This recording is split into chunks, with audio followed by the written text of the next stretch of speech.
Come with me to get a tattoo in Tokyo, Japan. I've always been a big fan of tattoos, and I especially love to get tatted when I travel, as like a souvenir. I arrived to this small but super cool tattoo studio in Shinjuku, and lucky for me, it just happened to be a short walk from my hotel.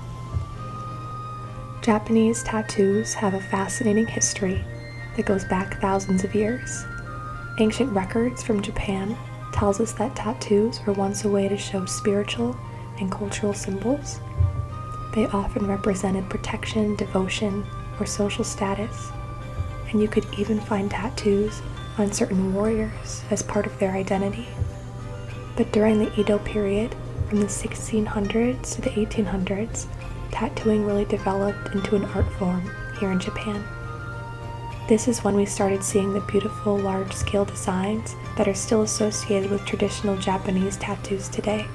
Common themes included dragons, koi fish, cherry blossoms, and mythical creatures.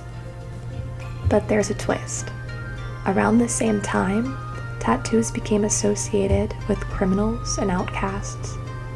Back then, tattooing was sometimes used to mark criminals as punishment.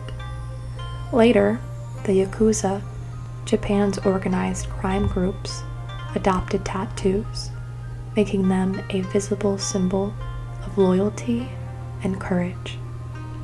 This connection between tattoos and the Yakuza created a lasting stigma in Japanese society.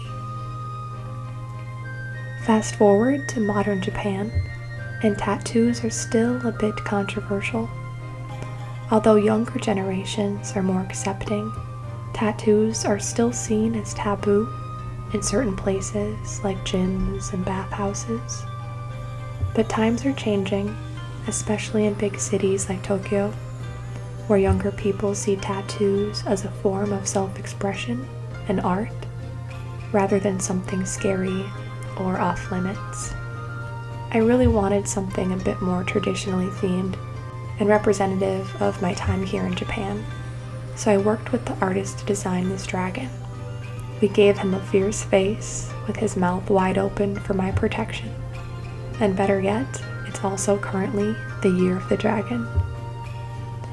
Even though traditional Japanese tattoos are known for being bold and large scale, there's a lot of demand today for smaller, minimalist designs. Japanese tattoo artists have adapted to this change, and some of the world's best tattoo artists are here in Japan, known for their amazing attention to detail. So here we are. I will forever have this sick-looking dragon dude on my thigh, protecting me from evil. I'm thrilled with how it turned out, with a little bit of shading for depth and some white for contrast, and I'm absolutely loving these fine lines. So while there's still some stigma, Japan's tattoo culture has definitely evolved and continues to grow. If you're thinking about getting a tattoo here, just remember to be respectful of the culture, do your research, and understand the rules around tattoos in public spaces. Thanks for coming along with me on this tattooing adventure in Tokyo, Japan.